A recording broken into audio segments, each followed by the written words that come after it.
close my door here so we don't get Sure. Hello, and welcome back to another episode of Out of Sight in Plain View, where we aim to learn, explore, and share as many stories as possible. I'm Casey.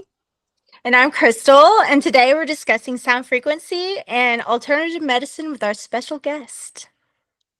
We have Chip Hall joining us. And if you don't know who he is, oh my gosh, you're missing out. I will have an interview I did with him linked down in the description. He is just a wealth of knowledge about all kinds of plant alternatives and how they work within our bodies. I'm super excited to share this space and take a little something from it. So, Chip, please introduce yourself. Yeah, sure. Well, I'm Chip Paul. I do a bunch of stuff. I'm let's say an activist in the cannabis space. I really helped cannabis get legalized here in Oklahoma. I'm an herbalist. I'm a natural product specialist. Study the endocannabinoid system. And it turns out that when you study the endocannabinoid system, what's going to drop out of that is a way better understanding of plants and nature and how plants and nature affect us and really how we should interface, more with nature, right? So as you study that system, that really pops out. But that's the main thing I do. I theorize in that system, and that helps me help people. And then we have a clinic where we actually really do help people with herbs and all different kinds of things. Do you have a cougar, Crystal? What is that thing behind you? Wow. That's my Ruckus. He's an Akita. Yeah. You can see my Maximus. He's an English Mastiff. He's way bigger than that. So I saw it moving back there. Like, wow. All kinds of wildlife. Almost look like a lynx, huh? Yeah. No, it looks like a cougar. Cool. So that's kind of what I do. I mean, I poke my nose in all kinds of stuff. I'm trying to, let's say get in front of the RFK Jr. team right now because have just a lot of knowledge that will help.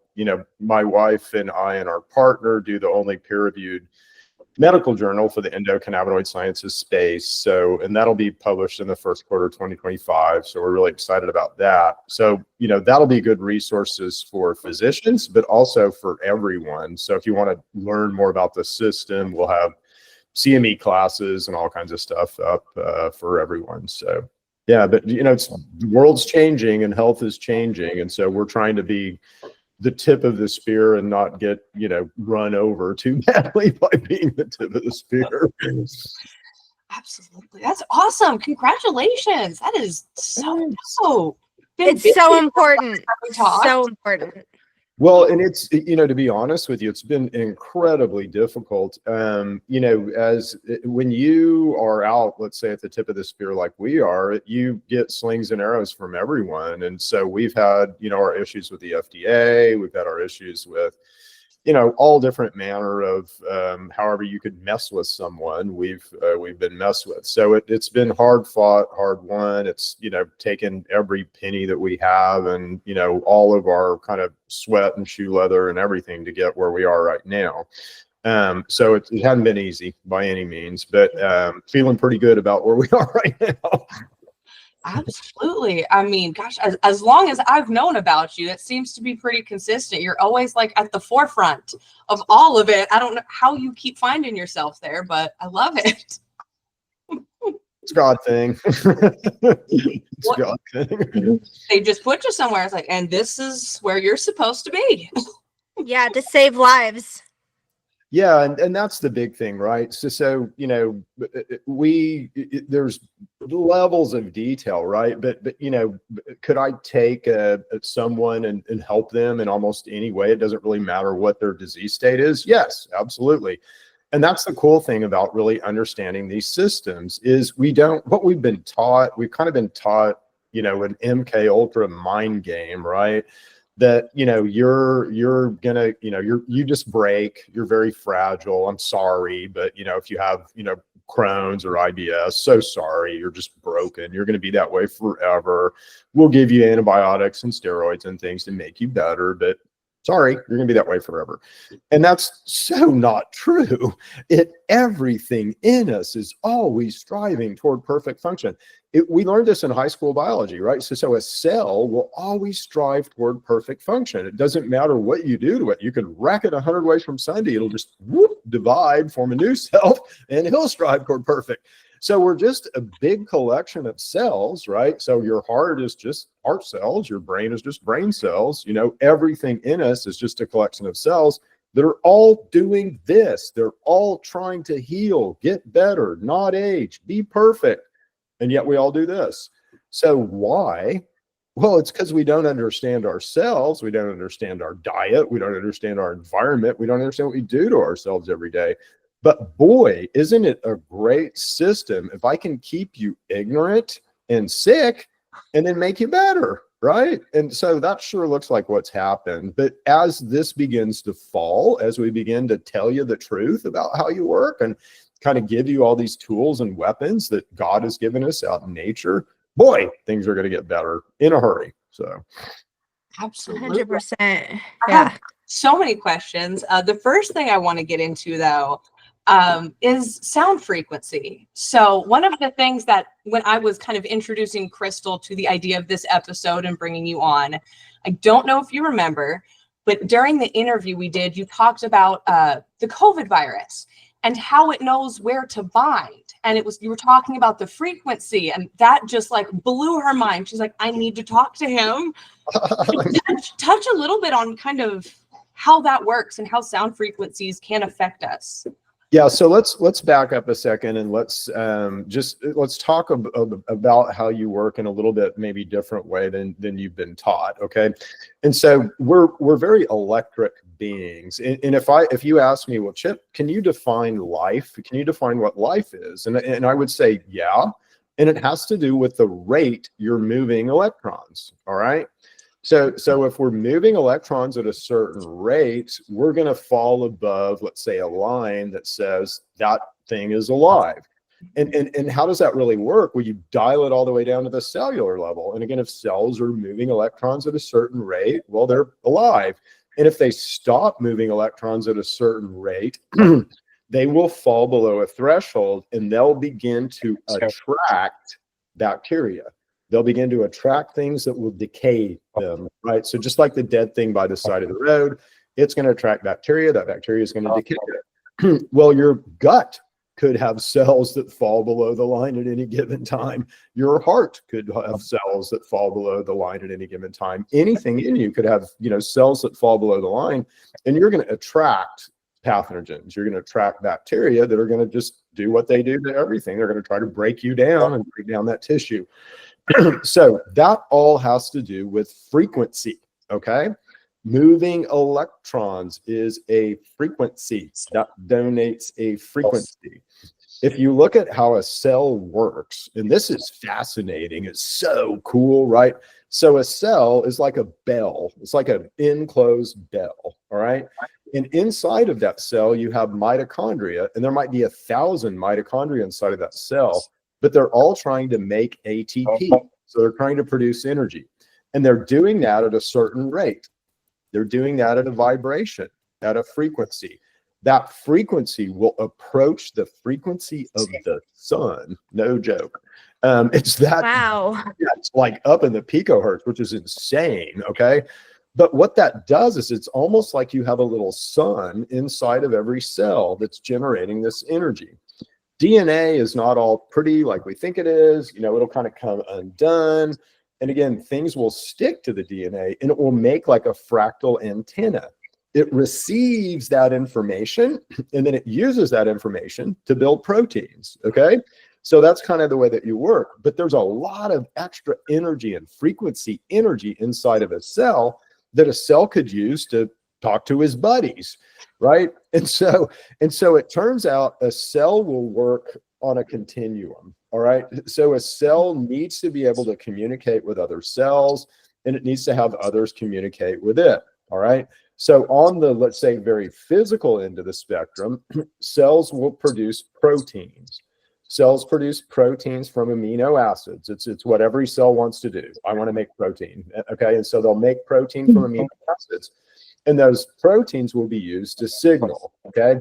On the extreme other end of the spectrum, a cell is like a bell. Again, you have basically all this frequency coming inside of a cell, and a cell will express receptors that are also called transducers that will be like speakers. Okay. And they will basically, like a CB1 will have a frequency, a CB1 receptor will have a frequency.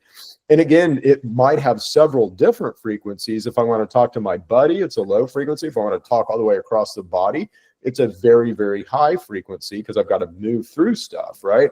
But anyway, cells sing to each other and they talk to each other. So on the one hand, they can be very physical and express proteins and do all this. On the other end, we're almost like a light being where they can express all these frequencies and stuff.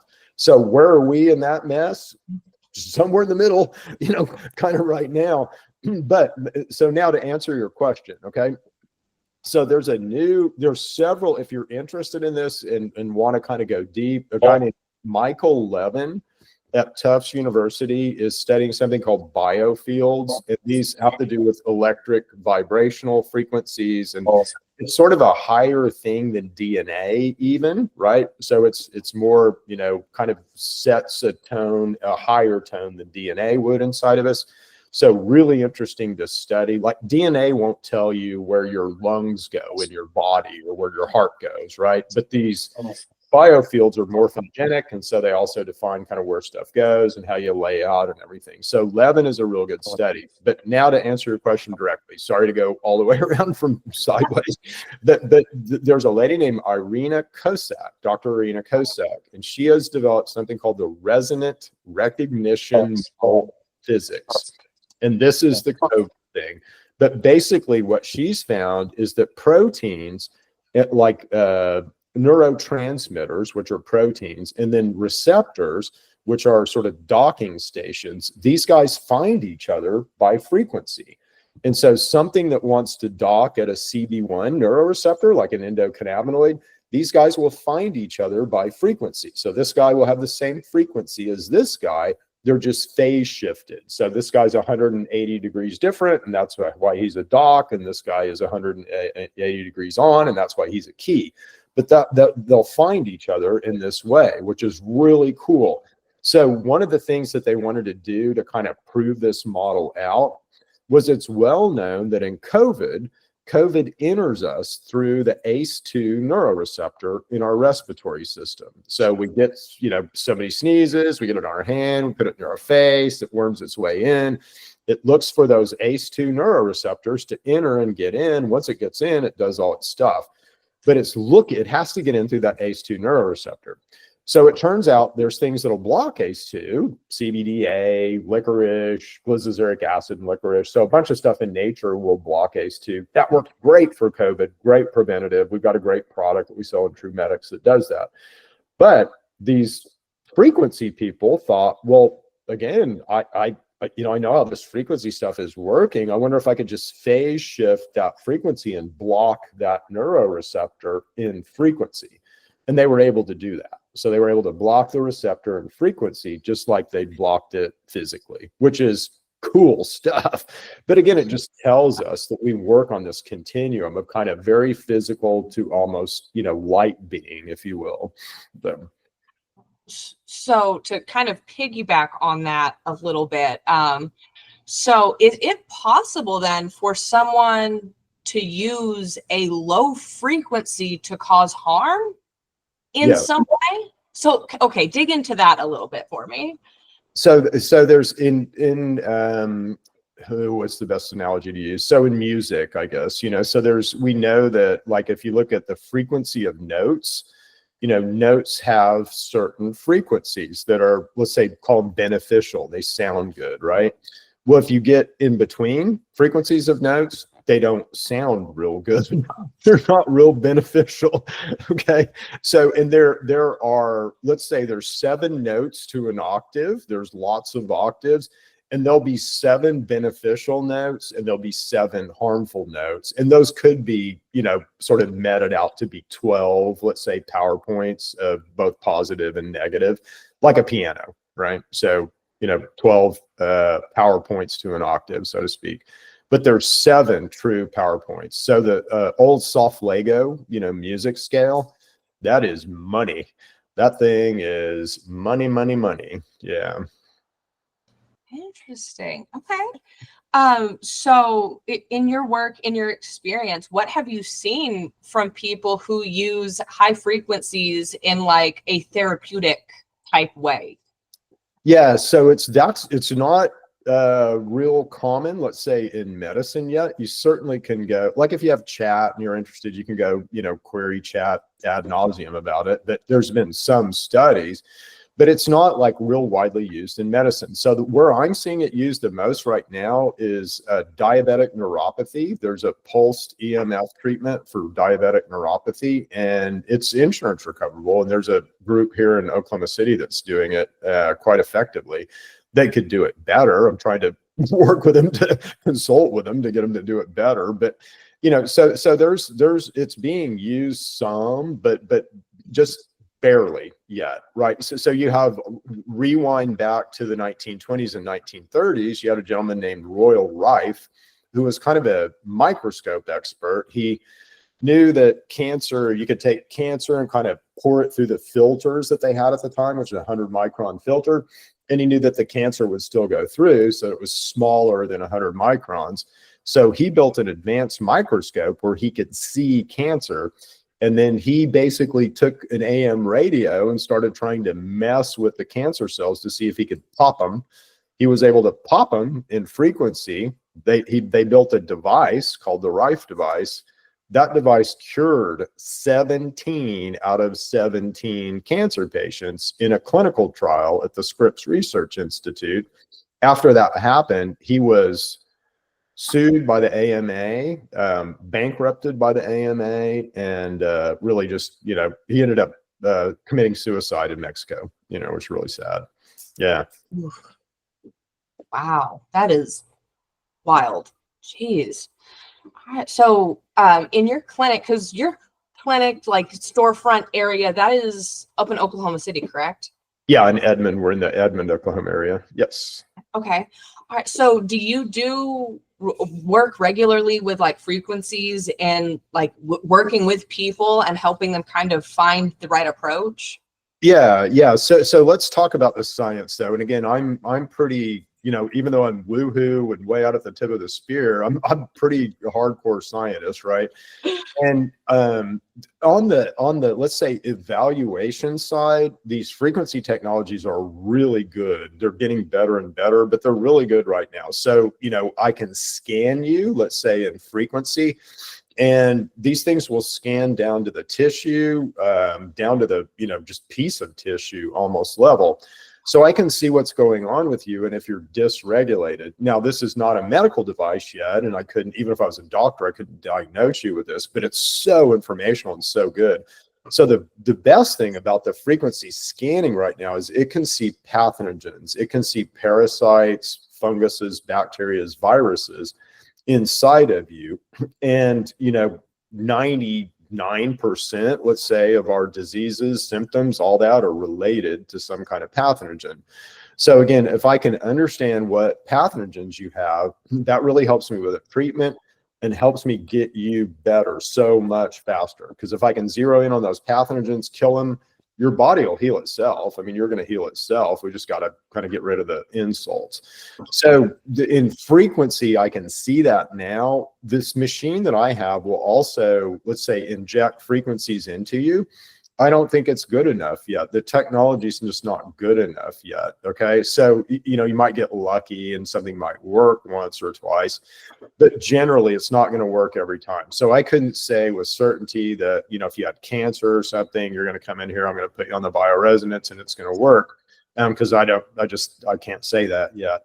But the technology is there where it will work. We just don't understand this well enough yet. So what needs to be done? I mean, somebody needs to whip through these frequencies and really see what effects they have on cells. And also, how to affect cells. And so, just kind of when you look at frequency, it's a vast, subject, right? So do I have a carrier wave, that'll go through you, and then I modulate that in AM frequencies or whatever? Or do I do binaural beats, which I think is the way to go? So I think binaural will be you need two sources, and then you create kind of this resonance between the sources. That is going to be the future, I think. But again, it's still really, really new. So yeah. Do you think that there realistically we'll actually see research done on it? Oh yeah, I think within your lifetime, certainly we'll have med beds. So within the next 10 years, we'll have something that you lay in. It will scan you, it will evaluate you, it will understand what you need, and then it will also treat you. And that's less than 10 years off. So absolutely. Yeah. I mean, that would be amazing. That sounds fabulous. Yeah. No, it's all, and again, let's put some caveats on there. So pharma doesn't want this technology. Again, they want you to take drugs and, be a subject to their system. So, will they try to stop this from happening? Yes, 1,000%. Have they tried to stop natural products from emerging? Yeah, 1,000%. But you can't stop God. You can't stop progress. It's going to happen. God will break down the walls on his own or her own.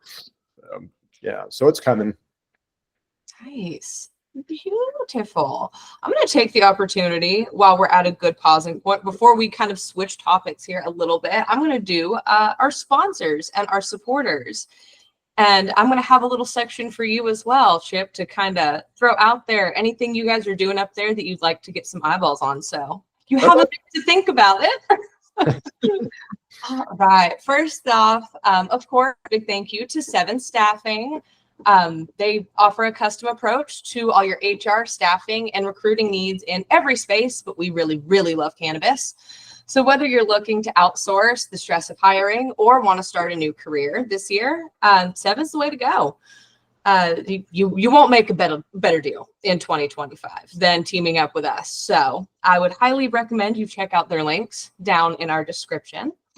And our other sponsor, Nugs Magazine. If you have not heard of them yet, oh my gosh, are you missing out? Still, just go check them out. There is so much cool stuff coming this year. And it's the only place where you will find all of the science, culture, and stunning visuals and the authentic voice of the community. There is so much to come. So head on over to their socials so you don't miss out on any of their latest content. And I will give Chip a chance to kind of shout out what they're doing up there.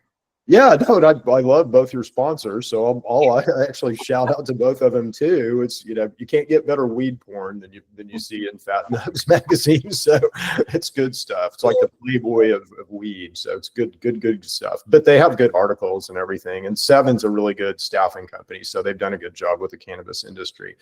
We have several things that we do. So I do a podcast. It's called chiptalkshealth.com. We have a natural products company where we offer supplements, and it's Truemedx.com. So Truemedx.com. And then we have a clinic where we help people in Edmond, and that's neighborlywellness.com. So thank you for letting me shout those out. Absolutely. And I'll make sure they're all linked down in the description as well. I've been up in that area, but I haven't had the chance to come in and see the clinic yet. And it's like, come in. You have to come in. No, and Shy's on me too. She's like, I want to go meet them. I'm like, I'm sure you do. So beautiful. Well, that kind of leads us perfectly into the next kind of topic that I have for you. Talking about alternative medicine options. Touch a little bit on kind of what you see from alternative options for just managing, whether it be chronic things or, small acute things. Yeah. So well, first of all, let's kind of talk this through. And again, as we mentioned earlier, God is a perfect engineer, right? So every cell inside of us is always striving toward perfect health and perfect function. So if you're walking around with, my stomach hurts all the time, my stomach hurts every time I eat. I had one guy come in, I said, how you doing? He goes, fine. Because as long as I take my baking soda when I eat, I go, what are you talking about? You take baking soda? Yeah, I got to take 3 tablespoons of baking soda every time I eat. I had one person, I have to sleep standing up. Are you kidding me? Oh, But, again, if you hurt all the time, if, you have arthritis, if, these things are not normal. Okay. They're not our normal function. And so we can help with literally any and all of that. It doesn't really matter what's wrong with you because of our evaluation technique. So I can, show you you're chronically inflamed. Everybody is, but I'll show you with a thermal imaging camera. And then with our bioresonance, we can really kind of get to the bottom of what is happening, why you're not doing this, why you are doing this, right? And so that is leading to a situation where we're really understanding that the cause of most disease and illness is some kind of pathogen, some kind of bacteria, fungus, virus, or parasite. So that is the biggest thing that's going on, I would say, in alternative health and alternative therapy right now, is we're all beginning to realize, gosh, it's the bugs. And, why has berberine, worked forever as a natural product? Well, it kills H. pylori and it helps with the bugs. Why is resveratrol, and all these things that we know from nature that have worked so well for us and have been kind of our go-to things, it turns out they all have action either to help bolster our immune system to fight these pathogens or directly at the pathogens themselves. So, what afflicts most of us is a weak immune system because no one ever gave me an operations manual for this thing, right? And so, I got one for my lawnmower, didn't get one for me. And I wrote one. It's up on Chip Talks Health, so you can download the book. It's free. But anyway, it'll help you kind of understand this thing. But that's the biggest thing that's happening in natural products, natural medicine right now, is just this understanding that most of our ills are coming from pathogens. And then kind of what do we have in our natural products pharmacopoeia that will kill these pathogens and kind of boost our immune system? And man, does that make a difference. I mean, we see, again, I can't really talk and make claims about how we help or heal people. I'll get myself in trouble, but there's nothing that really, is outside our reach. And it doesn't matter how old, sick, disease, severe it is. There is a kind of a too far gone with cancer, I would say. But that's about the only one, I have a question. What could we do to combat Parkinson's? Do you know? Yeah. Yeah. So Parkinson's is kind of Parkinson's is this is hot research right now. It's like what pathogens are associated with Parkinson's, Alzheimer's, and dementia, because those afflict so many of them. Right? And so Parkinson's, no question, all these diseases have to do with the brain and inflammation in the brain. Well, how do you get inflammation in the brain or any kind of inflammation? It takes something, right? So it takes either like an allergy or, uranium or something, to stimulate that, or it takes an infection. And for most of us, it's an infection. But, Parkinson's, Alzheimer's, and dementia now are being tightly tied to gingivitis. Whoa. What? That's crazy. I didn't know that. I had no idea. Yeah. Is that just because like everything on your head is like all connected, or? It's kind of, yeah. I mean, any kind, if you just think about like externally, if you get an infection, right, you've got a wound and it kind of gets infected, think about what happens. I mean, it gets red around it. You start getting those red streaks going up. The same thing happens inside of you if you get an infection, right? And so your immune system is trying to work to mitigate whatever that is. But again, if it's some kind of pathogen, it's beat you. It's winning. It's gonna get you. It's gonna beat you eventually. It's just a matter of time, right?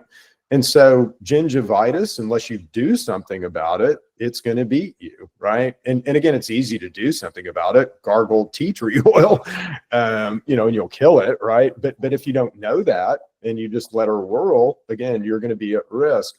It's the same thing happens with H. pylori. Is a big bug that affects a lot of people. So if you have gut burning, IBS, Crohn's, I can't eat certain foods because it burns too much. That's going to be an H. pylori thing. H. pylori will be, when you're infected with it, it will cause you to express these enzymes that create breast cancer. Whoa. I had no idea. Yeah. That's And so these things are just, they all go kind of hand in glove. Almost any kind of disease, I can, again, it might take a leap or two, but I can tie it back to a pathogen. I can tie it back to something that is causing that disease. And that's the way I see the world work. And I think that's the way God designed the world is, we are always striving toward perfect unless we get infected with something or, live over a lead mine or we're severely allergic. And then we will decline. But again, those things can be mitigated. I can move, I can get rid of a pathogen, I can mitigate an allergy, right? So that's so interesting. I thought that, or I was told on a YouTube video that it was because of farmers like spraying their crops and the chemicals are what are getting into the air and causing people to get Parkinson's. Is that true or no? well, so certain chemicals could definitely inflame your brain. Okay. And so, Parkinson's is just sort of this brain inflammation that we can't mitigate. Well, environment could cause that. So glycophosphates and things like that. I don't know that they do, but potentially they could. Something like uranium or lead, could cause that. Allergies could cause that. But here's the thing and this is why we need this owner's manual, okay? Because I can make all of those things I just said way worse as to how they're going to impact you or not severe at all, depending on what you eat, okay? And in particular, two very important things, omega-3 fatty acids and omega-6 fatty acids. I have the privilege, I'll call it, of getting to speak, to physicians and PhDs and all kinds of manner of professional people. But I'll always ask them, what are the two most important foods you eat every day? And I truly enjoy the blank stares. Especially yeah. Oh, protein. No, sorry. It's omega-3 and omega-6 fats.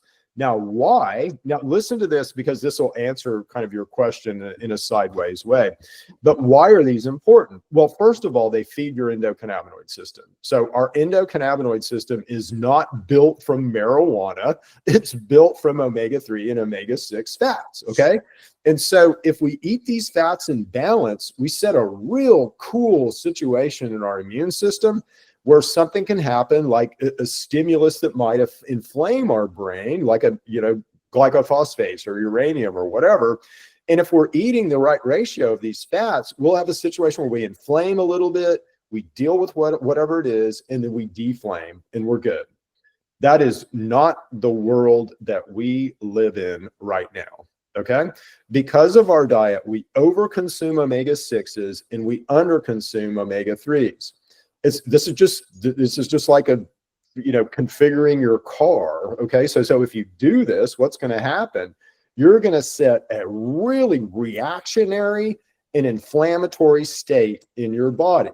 So if you're eating equal amounts of omega-3, omega-6, you might be allergic to dust. A dust mite comes along. It's going to be no big deal. Oh, well, yeah, you have a little bit of a reaction, not much. In the situation that we're in right now, that dust mite comes along. Whoa. Okay? And so that causes inflammation, that causes brain inflammation, that causes inflammation that can't be mitigated.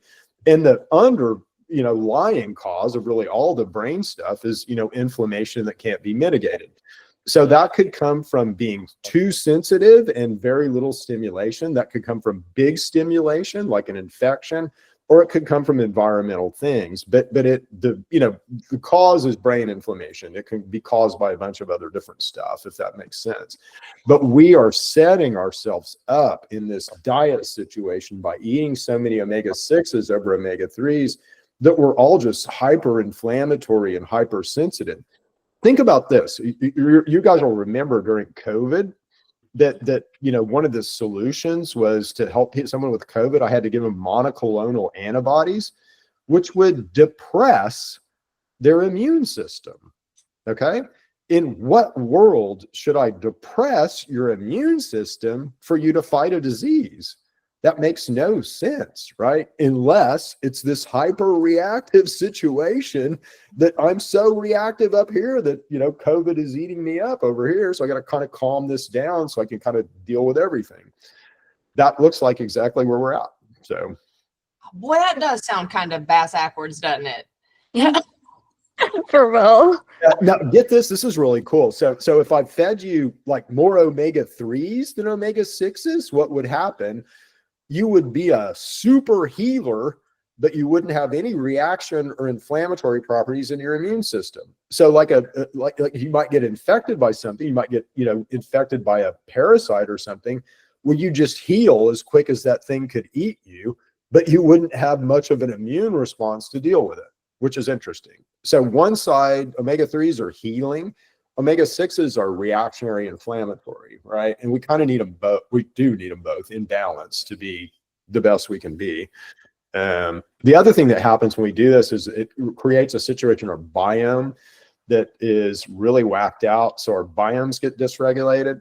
And then the other thing that happens is, guess what cells are built from? Omega-3 and omega-6 fats. And so if you eat a bunch of omega-6 over omega-3, your cell walls will be omega-6 over omega-3. Omega-6s are sticky. They stick. And so plaque will form very easily from cells that are too much omega-6. And again, it's easy to fix. Just eat more omega-3s. They get slick. Omega-3s are slick. So what would be the best thing for somebody with Parkinson's to eat? I mean, for your advice, like what would you tell them to like combat this? Okay, so a couple of things. So our bodies are, and this is general, these first two things are general for everybody, and then we'll get into Parkinson's directly. So Okay. our bodies, again, work like a machine. The most consequential thing that you do to yourself every single day is eat, okay? When we eat, our bodies go into a degraded state where we don't have as much immune power and we don't have as much healing power, okay? What we're doing is dealing with the food that we ate, all right? So, and we stay in this degraded state for 5 hours, all right? You've got 2 ways to kill cancer. When you eat, you turn them both off for 5 hours. You've got a robust immune system. When you eat, you kind of turn it off for 5 hours. But you know, you make cholesterol in a fed state, you break it down in a fasted state. So it's just, we don't want to be in this fed state very long because we're weak, and we're, you know, like Alzheimer's and things like that will, let's say, beat us in this state, but they won't when we're in this advanced state. So intermittent fasting is what we really, really, really preach, as just everyone needs to intermittent fast. Well, it's got nothing to do with weight, really, although you'll find your perfect weight and eventually you'll kind of hit that perfect weight, but more for immune health and more for repair and restoring. So, you know, we deal with a lot of cancer patients. I mean, right off the bat, it's, guys, you got to intermittent fast. I mean, your body won't help you kill cancer unless you're intermittent fasting. So number one, intermittent fasting, that just helps us all so much better. Eating breakfast, lunch, and dinner is a death blossom. It's, you're going to, you know, be sick. Seriously. You just, you know, it's like the, you know, Hessians are at the gates of your castle and you're just like dropping your walls. So we don't want that to happen. So that would be like 4 to 7, like eat from 4 to 7 type thing. So what most people can skip breakfast. And so eating is anything over 50 calories. All right. So if you put creamer in your coffee, sadly, that's eating. If you put sugar in your coffee, that's eating. You know, you can use honey, but don't go over a tablespoon. Stevia is fine as a sweetener, you know, so those won't break your fast. But again, most people can skip breakfast. So if you can skip breakfast and wait till, you know, let's say noon to 1 o'clock to start eating, and that means you're opening your eating window at noon or 1 o'clock. Eat literally as much as you want while your window's open. I mean, it, you know, again, if you don't need it, you're just going to poop it out, right? So eat as much as you want. It's not about denying your body anything. Again, it's better if you make better choices and all that, but eat as much as you want while your window's open. Then about 8 o'clock, close your window, 7 or 8 o'clock. So that 6 to 8 hour, eating window is very, very beneficial. If we go over a 12-hour window, so meaning that you're, starting eating, let's say at noon and stopping eating at midnight, that begins to get very detrimental. So we will put on that's what a bear does in the fall to put on weight, right? A bear doesn't eat more. It doesn't really change its eating behavior. Is eating things that it eats. It doesn't change that, but it changes its eating behavior. So bears eat in a 4-hour window all through the spring and all through the summer. So your grizzly bears up in Alaska, 4-hour window all through spring and summer. And that's why at the end of the summer, there are no fat bears. There are no fat grizzly bears in August. They're all buff, right? But by, whenever October, they're all fat. So what do? They eat in a 4-hour window to maintain leanness, and they open that window to more than 12 hours to gain weight. Yeah. So that intermittent fasting, number one thing. Number two thing, and this is really just because none of us understand omega-3 and omega-6 yet. The big overriding idea here is balance omega-3 and omega-6 in your diet. Well, again, that's you got to do a lot of math to do that. You got to do a lot of research. All of us right now in our diet, you can just assume that our food sources out here are super omega-6 heavy. Okay. So how do we combat that? We just all need to supplement with some omega-3s. Okay. And so that will really, really help our function. That begins to change the conformation of our cell walls even, so way down that deep in function, we're beginning to do that. So we want to eat kind of equal amounts of omega-3, omega-6. Now, if you've got something going on, it doesn't really matter what you call it. If you call it Alzheimer's, if you call it dementia, if you call it Parkinson's, it could be, IBS, Crohn's, it doesn't really matter. What I'm trying to find past that is what is hurting you, what is infecting you, and can we get rid of that thing? And so this is why bioresonance really helps, because Alzheimer's could be, if it's inflammation, if that's the core thing that's going on, that inflammation could be caused by an allergy. It could be caused by a pathogen. It could be caused by, where you live or something around you.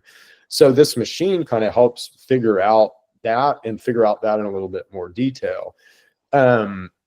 And then we just attack whatever it is, right? So if it's a living situation or an allergy situation, that's a little bit more difficult than a pathogen. If it's a pathogen, it's easy. We just kill the bug and you get, right?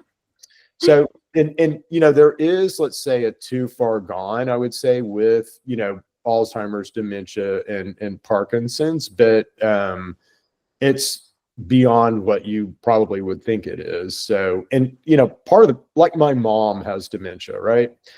Here's part of the problem that I have. So I literally have just made her something. It's a mitochondrial supplement. It will absolutely kick up the function of your mitochondria. If your mitochondria are healthy, your cells are going to be healthy and you're going to be healthy. So I know that this will work for her and it will, help her brain function better.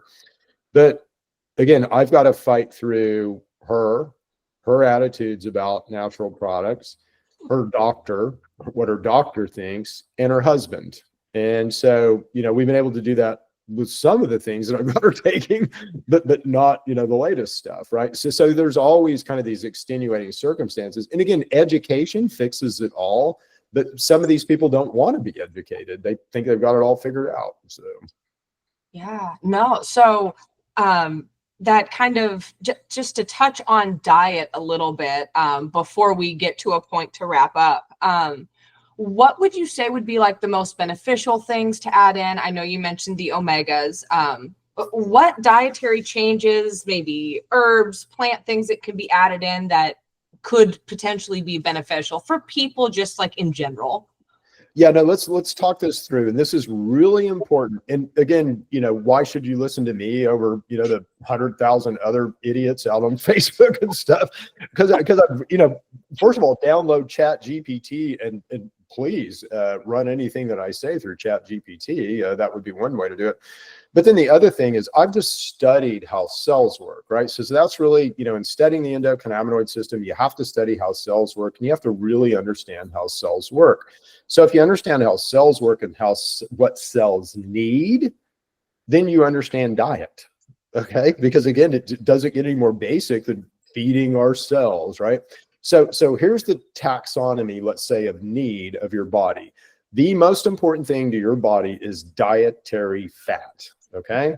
Dietary fat. And of dietary fats, there's 4 different types of fats. Saturated fat, which we all get plenty of from animal meat and all that. Avocados are a source of saturated fat. So if you're plant-based and eating avocados, you're getting saturated fat. Beans, things like that have saturated fat in them. So saturated fat is something that we need. It is inflammatory. So if you just ate saturated fat, it would cause you to inflame, all right? Monounsaturated fat is olive oil, and is in avocados, is in beans, is in nuts, is in a bunch of stuff. It is anti-inflammatory and kind of offsets saturated fat. And then you have the omegas, so omega-3 and omega-6. So those are the fats that we need to eat. And again, we need to eat those in a certain balance. So it's looking like about 50% mono, 30% saturated, 10% omega-3, 10% omega-6. Past that, it's protein. So there are 9 essential amino acids that you have to have every day. If you eat meat, likely you're getting these. If you're a vegan and you eat a lot of beans, you're likely getting 8 of the 9. Methionine is the one that gets, kind of left out of the bean picture, and quinoa is a great source of methionine. In fact, quinoa has all 9 in it. So, if you need to offset, quinoa is I love quinoa. Yeah, quinoa is a great protein, and then, plant-based protein. So it's awesome. So fat, protein. Next is really vitamins. Okay. And there's 2 classifications of vitamins. So there's fat soluble vitamins and water soluble vitamins. Fat soluble vitamins you will store. So you'll store those in your body. You need them. And we've got to have vitamin D is a fat soluble, and we need that, right? And A is fat soluble, super important. So we need those, but fat soluble, you don't have to be so concerned about on a daily basis. But water soluble, you do. And the B's and C's are all water soluble. Okay. So B's and C's are all water soluble. B's help you defend your gut, and they help with cellular health. All right. And so if you're trying to fight something or get over something, you've got to have B's and C's, and you need them every day. All right. The last thing is trace minerals. And again, we all, eat dirt every once in a while. This is dichotomous earth. Fulvic acid is basically dirt, but it's got a bunch of good trace in it. If you eat salt, if you drink a lot of water, put a little salt in your water, that'll give you trace. Himalayan or Celtic salt, will give you trace minerals. And then the last thing is really fiber in a fermenter. Okay. And so we all, right now, because we don't understand what we eat and we don't understand our biome, we all need to have a biome. It helps us. But in order to really feed that biome, the biome needs fiber and a fermenter. So that could be, beans and vinegar. It could be sauerkraut. It could be pickles. It could be, kimchi. It could be yogurt. It could be a bunch of different stuff. But fiber and a fermenter. So that's kind of what we need. All right. And if you're getting all of those categories in the right ratios, you're going to be nutrient satisfied, let's say. There are things that can affect that. Again, the bacteria in your gut will, mess with your B and C vitamins. They'll mess with your fatty acid profile. So you've got to kind of go through that intermediary before it gets in your body.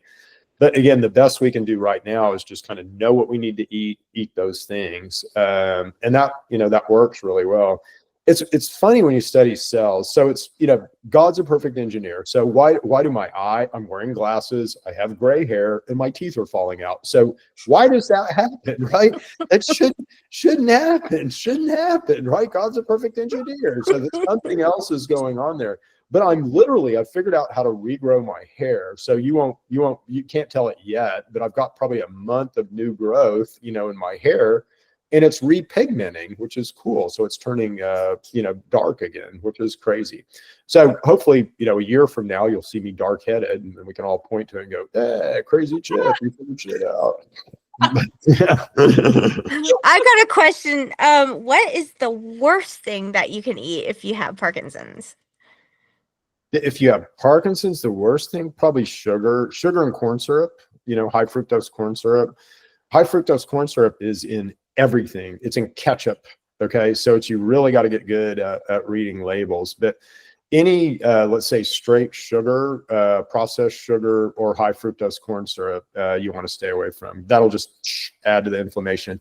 Saturated fat will add to the inflammation, but if you offset it with monounsaturated fat, it won't. Okay. Omega-6 will add to the problem. Omega-3 will help the problem. So, yeah, there are certain aminos that will help, taurine, I think right off the top of my head, kind of helps a brain type situation, right? You think about what's going on in Alzheimer's, and you've got this inflammation that's causing cellular damage, and these cells are fighting to stay alive. Well, they need your immune system to help them kind of fight back the inflammation, but they also need, aminos and fats and these basic things that I just went through in order to, really kind of heal themselves and come back to life, or divide and form new cells, which most of them do. So, yeah, it sounds like you have someone with Parkinson's. I do. Yeah. I do. And so again, the intermittent fast, try to get them on a clean diet, up the omega-3s. Supplement wise, I would say ginger, turmeric, just kind of your big hitters, or resveratrol, Some Indian food. Yeah. So turmeric, obviously, good. Tuna masala.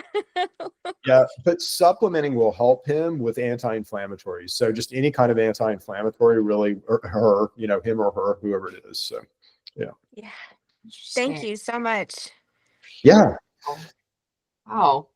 So insightful. God, every time we talk, I always learn so much. I love it. I know. I have so many more questions. Well, what can we do to combat sound frequency? What can we do to prevent the harms of sound frequency?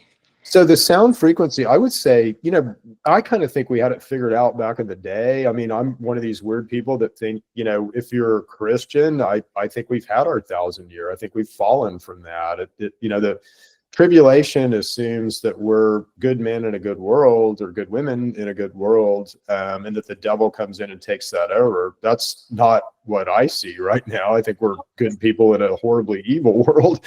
And so, I kind of think that we're already there. But anyway, these, where was I going with that? I think we've had this figured out. So the soft, and here's where I was going. So the bells, you'll find if you research that all the old church bells, they ripped them out of churches for some reason. Now, why would you do that? And replaced them with different bells. So do we have the frequency stuff figured out? Yeah. And I'd point to those old bells. I'd point to those old pipe organs. I think those churches were healing centers.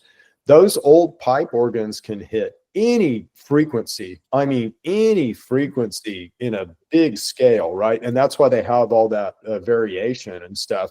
So if you really knew how to play those, I could likely heal you from almost anything. Wow. Okay? Ooh, boy, you're uncovering stuff now. Yeah.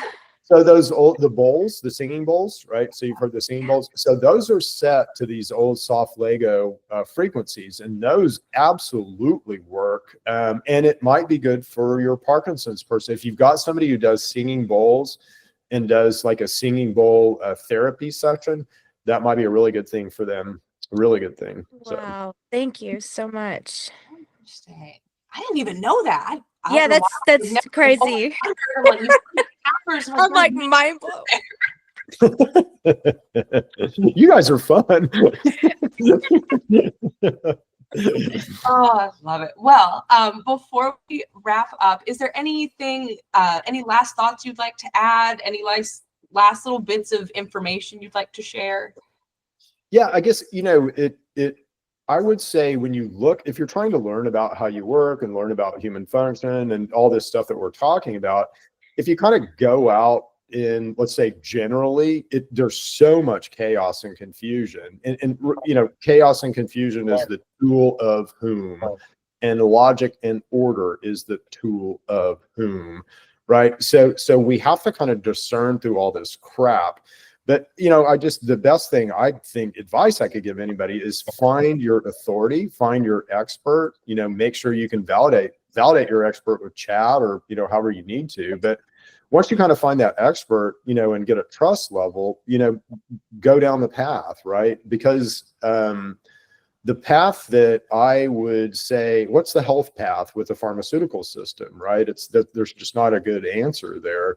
The health path with natural products and natural healing is huge, and it involves your relationship with the sun, your relationship with nature, you know, everything, right? And that's where we need to go. You know, so let's assume that we did fall from this 1,000-year reign. If I'm the devil, how do I enslave you? I do it with institutions. Anywhere where you would go to God for an answer, right? So like knowledge or you know, so I need knowledge. I'm going to go to God for knowledge. God, I need knowledge. Well, in our society right now, that can't happen, right? You've got to go to a university to get knowledge, or knowledge can't come directly from God. That's what crazy people think, Chip.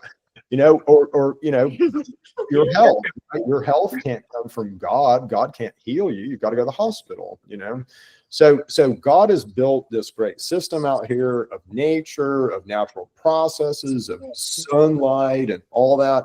That's all going to come back. You know, so that's what I'd like to leave you with. Is it's coming. It's coming like a freight train. Beautiful. I love that. Well, Thank goodness. it's about time. Beautiful. Well, I think that's about all we have time for. So I will let Crystal start our outro. Okay, thank you so much for joining us again. Don't forget to give this video a like. And if you're new to this channel, consider subscribing so you don't miss out on the most recent episodes. Absolutely. And check out, of course, all of our sponsors' links and the Truemedx information down in our description. With them, we're able to continue having these conversations and reach new people. Big thank you, of course, to Chip Paul for joining us. Thank you so much. Expertise. We appreciate you so much. Absolutely. Thank you so much. We appreciate being on. So thank you guys. Absolutely. Definitely want to have you back. Definitely. Oh, absolutely. All right. Well, until next time. Bye, guys. Guys. Woohoo! Hey, that was great. Yes.